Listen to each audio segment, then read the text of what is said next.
Yo, what's good? It's your boy King Haas. We live with direct, man. Live from Zone 6 Studios via 90.3 FM WHCR City College Radio. And you now tune into another episode of Late Night New York. I got my dude New York Fade in the building, formerly known as DJ Fade. Correct. And you got extensive history, man. We're gonna get into that, man. So, first and foremost, you a DJ, you a producer, you're an entrepreneur. You know what I mean? You're a jack of all trades, first and foremost, man. Right. So, this is the 50-year anniversary of hip hop. So I want to get into the mixtape history as well as your own personal history. Correct. So you got unique background, especially for a DJ. But when I mean unique background, your circumstances are a little different than the average DJs or what have you. So we're gonna get into that as well if you don't mind touching on it. Yeah, absolutely. So Yeah. first and foremost, man, welcome to the show, brother. Appreciate you And for having me. Word. Me and you go back about a good 10, 11 years at least. Like, man, you just, Yeah. I'll get into another time. It's a funny story how me and him first met, man. I thought you was trying to, we was dealing with the third party, and that third party had me thinking that you was trying to rob me. Yeah. And couldn't find out that third party that I was dealing with was the one robbing me. And when I reached out to you, you ain't get mad. I came at you a little hostile. Correct. But you know what I mean? We had one conversation and straightened it all out. And from that time on, I knew you was a man of integrity. So we always did good business, and we developed the bond over the years, man. And it feel good that like even though me and you don't talk every day, I could reach out to you, man. You always sharing your knowledge and your understanding. So I appreciate you for that part. Absolutely. Yeah. That's why I'm here. You know what I mean? No doubt. And once again, because I didn't let y'all know, you tune in to 90.3 FM WHCR City College Radio. Now, let's get into the origin of you DJing. Okay. What was the inspiration for you, to DJ? Back in the days, Video Music Box. Shout out Uncle Ruff. You saw the DJ. The DJ played a big part in the group. You know what I'm saying? You had Run DMC, of course, Jam Master Jay, rest in peace. Gangstar, DJ Premier. You had Jazzy Jeff, Fresh Prince. Of course. So just seeing it, I saw it, and then my brother came across some turntables. He was doing freestyle house, and I just started playing with the turntables, and it was just a talent that was just there. So just got into it, but that's really like what I was into. Like looked at it and admired that. You know what I'm saying? So then, I'm assuming you started, doing local house parties around the way and situations like that, or? Nah, well, I was younger, so my brother was always out. So when he had the turntables there, and he left, I would use them. Got me. So that was like my upgrade to after video games. So then I would try to like mimic what I was seeing on TV. So one of the things I used to look at was as I started growing was Def Comedy Jam. So when Kid Capri used to be at the end DJing, I used to get the records and try to do the same thing. I used to just try to do it exactly how he did it until I got my own, my own craft. I mean, my own, identity on what I wanted to do, where I wanted to go with it. You know what I'm saying? So, right. You see, it's funny how every time I talk to every single DJ, one of the first DJs they mention is Kid Capri. Literally. That's dope. You know what I mean? So it's kind of like, okay, everybody has their own unique style when they, the way they blend, the way they, cut and do different things. So what separates you from everybody else? Well, that I could do everything. So, all right, so what happens is I got probably like 5 influences. So, of course, Kid Capri, so he could rock a party. And then you got Ron G, who does blends. Rock Raider, may he rest in peace. He was a battle DJ.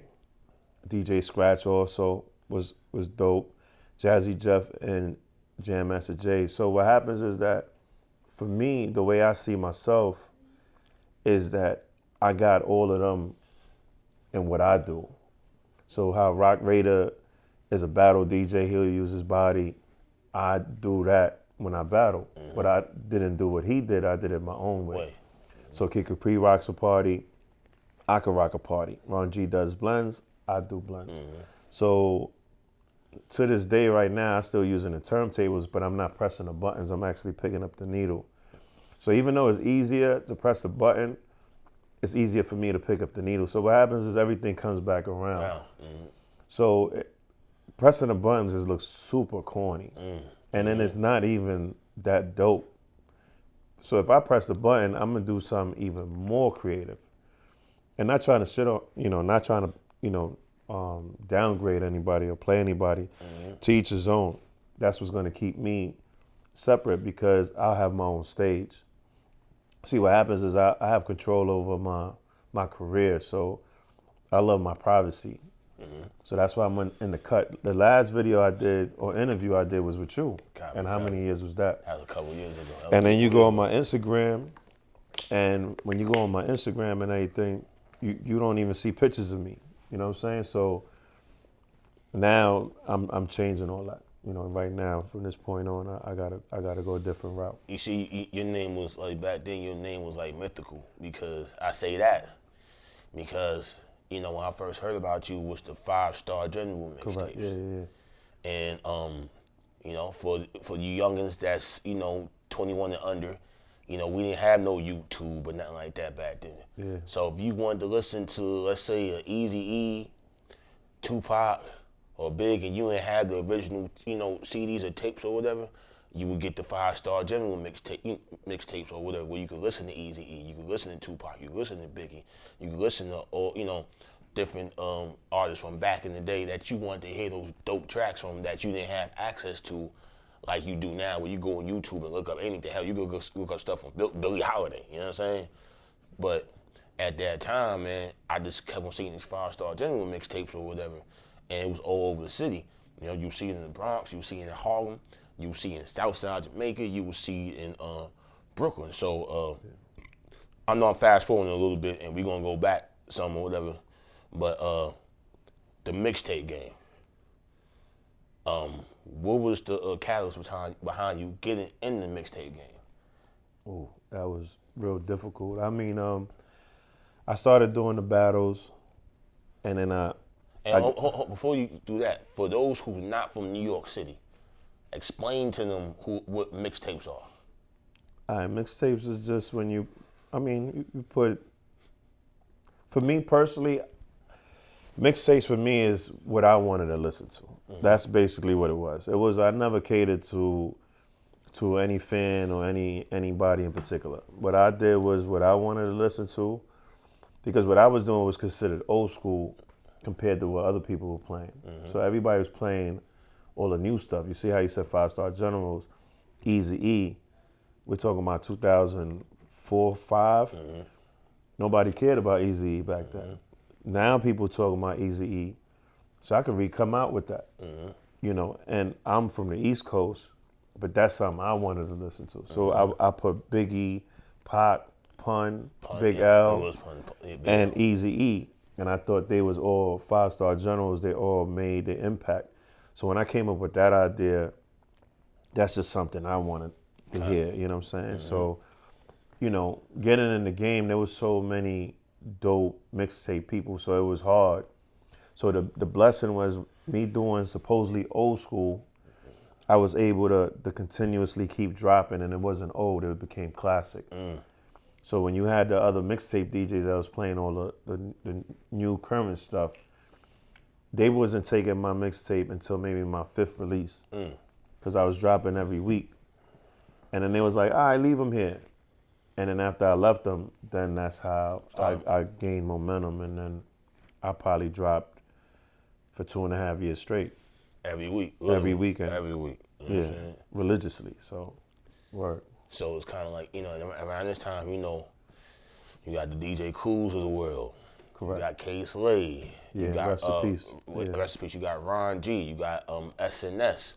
You got it's like a crazy collective of mixtape DJs at that time. Correct. So it's kind of like you literally going against 50 to 100 other people. And politics. And the politics behind the scenes behind that. Correct. And still making an impact. And you always call yourself the one-man army. That's kind of true. You always been the one-man army. You always been on your own, doing your own thing or whatever. No holds barred or what have you. So it's just kind of like, it's dope. It's real ill how you was able to go ahead and make that impact. Correct. And basically, with nobody backing you.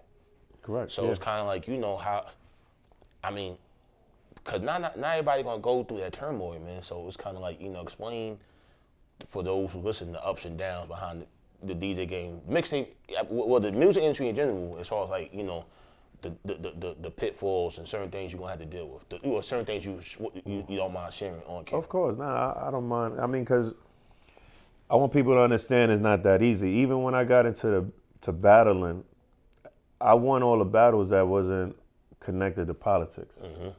You get what I'm saying? So, and of course, it's depressing. It's depressing. It's stressful, discouraging. You want to quit. You want to walk away from it. But at the end of the day, it's just about being consistent, and then also knowing that you believe in what you're doing. You don't got to prove nobody wrong. You got to prove yourself right. Right. You know what I'm saying? Just do what you need to do. But it's extremely hard. So I remember, like, at the time I had a manager, I'm like, yo, I'm like, oh, nah, they don't want my CDs and many times I walked away from it. I mean, even to this day, like, you know how many jobs I try to get, like, from truck driver, bartender, not even try to get, like, just thinking like, all right, this is what I'm gonna do to make money. Because when you do something out of love and passion, and then there's money involved in all the snake shit, all the snake stuff that's happening, you don't want to be invested in that. So it's like you want to look for something that you work and then you get paid. You don't got to chase somebody down and kind of feel like you're gonna go to jail. You know what I'm saying? Because you got to chase a person down for your money, and you got to hear about his rent and his car note and his problem, and it got nothing to do with you at all. So when you work a regular job, you just work your hours and whatever. But I'm back. I don't know what volume we did back in the days when you had the DVDs in front of you, but I'm like on volume 99 if I'm not mistaken. Yeah, man. Don't. So it's like some way, somehow I still come back to it. You know what I'm saying? So, and I'm supposed to be doing it. That's what it means. You see, like I remember, I think I told the story a few times, man.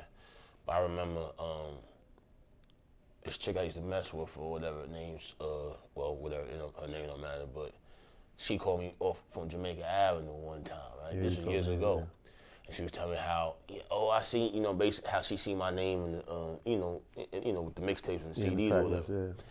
And I remember my oldest sister hitting me up. She was in Harlem one day. She was on St. Nick. And she called me like, yo, bro, they playing your song. I went, what? I remember, yeah. You know what I'm trying to say? So, and I remember my other boy out in Brooklyn. Yeah. Telling me the same thing, saying that he seen, he seen me in the seat, I think, I don't know, it was Fulton Mall or something or whatever. Okay, yeah. It might have been Fulton Mall or whatever. So I just say that to say, man, that first of all, I gotta thank you because, you helped put me out there as an artist at the time.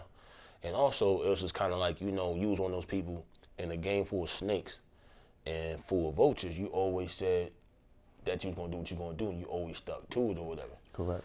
And how is it, where it's like you have the integrity and sometimes the integrity keeps you out of certain doors or what have you. So how do you maintain the balance where you still have the passion for the craft, but at the same time, you deal with not going off the deep end because the politics of this thing. Because some people might say that Fade, is a legendary name and he should be bigger than what he is, but correct. The but the politics kind of prevented you from getting to, where you rightly deserve to be, or because you didn't compromise your integrity. I mean, everything is timing. I mean, yeah, I made a lot of, I wouldn't say mistakes, but I hurt my career certain ways where even if I look at it now and I'm like, all right, cool, I could have did this, I could have been here.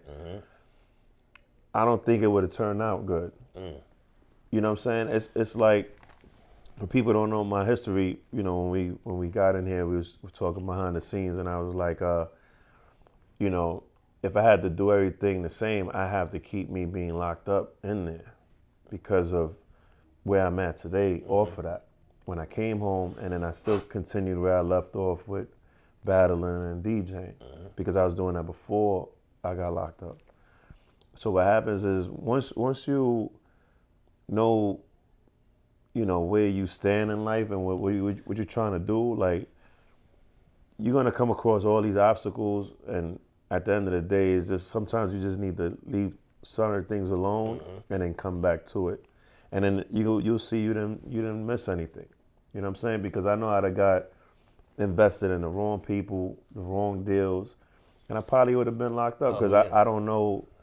I know me. I know like business is business, but then it's like, certain things you go word of mouth. And then one thing with me is like I'll be like, all right, I'm not DJing no more, but then who do I hurt? Hurt me. You know what I'm saying? And my family. So you know what I'm saying? See, I remember seeing you on Rap City. Correct. You know what I'm saying? And now for those, once again, who are younger, go ahead and Google Rap City. Because if you was in my age group or whatever, when you was coming home from school or whatever, you wanted to rush home, get from school just to go ahead and watch Rap City and see your favorite rapper. So how did that situation come about? So I dropped my R&B Situations Volume 2. That was the best of Mary J. Blige. So what happened was I had a dude, what was his name? D'Angelo Jones, if I'm not mistaken. And shout out to him. He had called me because my number was on a CD. So he called me. He like, yo, this such and such from BT. So I thought he was BSing. So I'm like, oh, all right, I'm going to call you back. Hung up. When I'm calling back, he picked up. This is such and such BT. So I said, oh, all right. He like, yo, I need to send you some papers for you to sign. We want you to be featured on Rap City. So I'm like, all right, cool. So I don't even think I was home that long. You know what I'm saying? And you still had braids at the time, right? I'm not even sure. I probably nah. I think I had like a mini fro or something at the time. So I sent it to him, and then I'm DJing.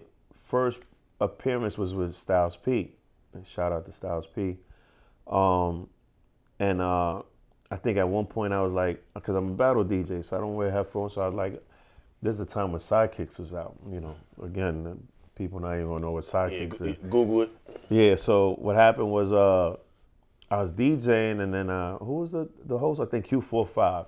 And I'm like, yeah, I forgot my headphones, but it was a joke. And I'm getting all these emails like, yo, sorry to hear you forgot your headphones. And then I was like, it was a joke. So they loved me so much that they invited me again. I was there 4 times in 3 months. And not for nothing, the last time I was there with my cousin, and I had my own dressing room. So I was also, this is, of course, only D'Angelo Jones could confirm this, but I was supposed to replace Q45. But I never wanted to because, again, I wasn't ready for that. I just still came home. I was more like, in hiding. Not like I was on the run, but I just didn't want to be. You wasn't ready for that level of fame. Yeah, at that I was time. just in the privacy, keeping my privacy. So that goes into me saying hurting my career. So if I go back and change that, I wouldn't be here right now. I'd probably be maybe bigger, or maybe even locked up. So we don't, I'm just cool where I'm at right now. Everything happens for a reason. Absolutely. And no regrets at all. None. You know what I'm saying? Now I was listening to AJ Scratch one time, RP AJ Scratch, and he said there's a difference between a DJ and a record player. Correct. Nowadays, you got a lot of record players. Correct. It's not too many DJs.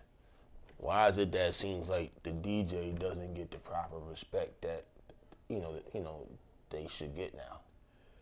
I mean, what happens is, everybody. That's why I don't listen to. When I did mixtapes, I didn't listen to mixtapes. So one time I went to PA. I think my boy was playing a mixtape, and the DJ was well established and known, and he's playing songs with other DJ drops on it. So then what happens is, it kind of alters what you're doing. because you're like, wait, I'm scratching, I'm doing blends, I'm doing all of this, and it takes me hours to do this, but I could do this, right? So it's the same thing with DJing. So I'm not gonna name no names, but I had one of the DJs that like was an influence to me. So I saw him live, and he had his coat on. He kept his coat on. He didn't do one scratch, not one. And I'm like, damn, like, so it's like certain people after a while, you just there to get paid and leave. So as opposed to certain other people, you're there. Like with me, everything I do, sometimes I do too much. Somebody can ask for a custom, and then I'll scratch or I'll do something. They'll be like, I don't want that. And then I'll be like, you kidding me? Like, you know what I'm doing? Like, and then I'm like, but you know something? You didn't ask for that. You know what I'm saying? But somebody else would want that. Because I'm like, oh, this sounds kind of like, let me put this little, nah. So what happens is just people play music. Like all the DJs right now you have 3, 4 DJs, 5 DJs for the night. How you do that? Like one DJ come in and the other DJ come in and play the same music? Because he's not going to be there when you're there. No, you know. So it's like, that's just too much. Everything watered down now. You know, everything not the same. Everything's watered down, and see, even with the artists don't understand the importance of the DJ. Without the DJ, you have no record. Period. Well, today that changed though. Today now the DJ is not even important because now you got all the streaming services and how you know the YouTubes and all that. So the DJ is not like before. Yeah, TikTok and all. So the DJ is not important at all. You know, like because if the DJ is not playing the song, then he's not gonna get booked. You know what I'm saying? Because you got to play certain songs. So it's like I could go to, like I'll DJ a party and I'm into my 90s and 80s and 2000s. You know, like so I want to play that. But if you book me for a certain show, I know I can't play that. I gotta play, and I could do that. I got Latin trap. I got best of reggaeton. I got best of dancehall. So I know what to do. But now if I wanted to do something that I wanted to do, it's not gonna be none of that. You know what I'm saying? And then if you don't have people on the floor, you're not gonna get booked. So you know you got to play certain songs. That's why you hear the radio is like the same music all the time because it's like that's what they want to hear. They want to keep the listeners listening. You tune in, for those, this is 90.3 FM, 90.3 FM, WHCR. We got my man New York Fade in the building. Legendary DJ extraordinaire. We just give me a synopsis of his career and a history lesson of the mixtape game as well as just, the overall DJ game in general. So before we sign out, I got 2 questions. Number 1, nowadays you see that you got AI now. You got you literally got rappers that aren't rappers. You got people who could pretend, with the voice of Jay-Z, they can use the voice of Jay-Z, the voice of Nas or whoever. Okay, yeah. And do a song. You'll think it's Nas or Jay-Z, and you're not realizing that's somebody else doing it. Correct. So, do you think artificial intelligence is hurting hip hop, or is going to help enhance what's going on with hip hop? It's going to hurt it because let's say, as we know what's going on with Kanye, right? So what happens if somebody wants to be malicious, right, and come up with a song or even sound like they arguing with somebody, you know what I'm saying? Like, it's like now, it's like the samples, right? Like you could filter the bass, the drums, the acapella. It takes away from the what's the word, like authenticity. Yeah, like it takes away like just the original way of doing something. So yeah, I could have a beat and then have somebody sing and then they sound like Beyonce. That's it, pardon me, but it's corny. It's not, because again, the same way you're able to do a hit, is the same way you could get somebody in trouble. You get what I'm saying? Because it could become a hit and it's not even a person. So then how do you even perform that? Somebody is going to do a hit with that. But how do you perform it? Like, it's like, nah. Like with me, my thing is like similar to that is like my CDs getting bootlegged. That's dope because it means that you hold weight. You know what I'm saying? So I could drop something now and it get bootlegged just because Fade is on there. But now imagine somebody gets my template and drops a CD with NY Fade on it and it's not me. But then it's like it has some type of controversy on there. That's why I had to change my name from DJ Fade to NY Fade because there's other DJ Fades and one DJ Fade was just talking too reckless. And I'm not the one to back down. So now like, let me disconnect myself because everything that was coming from me, I was like, that's not me, that's Homeboy. And you don't want, Yeah, but then some people weren't trying to hear it like, oh, you just copping out. And I'm like, I'm not copping out, we can meet up. So then I'm like, all right, this is too much, you know what I'm saying? So, but nah, it's just taken away from, it's like playing baseball and it's like, yo, you get 10 free home runs. Like, it's like, you know, like it's, it don't count. Like not for nothing, but now baseball has a timer. So it's like you got to pitch at a certain time frame. So you're pitching in like 30 seconds. So you're not able to think. You got to just pitch. That's going to be so much of a reckless. You know what I mean? It kills the organic. Exactly. So. Of the game in general. You know. Correct. So, this last question, because we're gonna tip on out of here. What do you see hip hop in the next 50 years? Ooh, I don't even have an answer for that. I don't think there'll be DJs. if you ask me, like, because the DJ is a jukebox, right? So it's like if you're a club and you have a dope system and you're able to pick the track, the playlist, you don't need no DJ. You got people coming there voting on their phone what they want to hear. I wouldn't be surprised at that. So I wouldn't be surprised to see a TV and it's like, these are the songs available, vote. That's a dying breed. Yeah, like it's not. I don't see nothing good coming out of it. It's gonna completely, because people morals and principles, like now dudes embracing snitches and all of that. Like all the rules are broken. Yeah, now. definitely. People beating up old people. Like before, no integrity. Yeah, like before it's like we had grandparents, so we worshiped the 60, 70-year-old. Now they just doing reckless things to 60, 70-year-old that's harmless. No morals, no nothing now. No nothing. So 50 years from now, that's a whole nother topic altogether. You know what I mean? I know I won't be here, that's for sure. But I want to make sure that whatever I'm doing now, it's preserved. Yeah, like I'm able to leave my mark. You get what I'm saying? And that's why from mixtapes I'm graduating to something else. But we'll have another interview on that. Definitely. So, before we go, you just tell the people where to find you and tell the people all the projects that you got working on. NY Fade, NY_FADE, Instagram, Twitter. Website is nyfade.com, thenewvideowave.com. Right now, trying to do production. Got over 300 beats in stock. I got 7 that I'm working on an album. So next time we talk again, not hopefully. Well, next time well, we do the album is, I'm aiming for the album to be complete, but I know I'm going to have a single. Everything going to be independent. NYF music, that's what I'm going to do.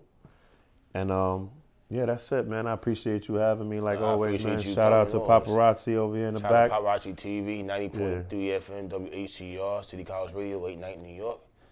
Man, we appreciate you for coming, man. We appreciate you for dropping these jewels. I also got a documentary I'm working on now, and you're gonna be on that documentary as well, man. Appreciate your word. There's a lot of things going on. There's a lot of things moving, man. Y'all gonna get more material from us. Y'all gonna get more everything from us. And as soon as that album drop, he definitely gonna be back up here, man. So Appreciate salute to everybody. Salute to Paparazzi TV. Salute to my man New York Fade. It's King Haas, WHTR 90.3 FM, City College Radio. We out.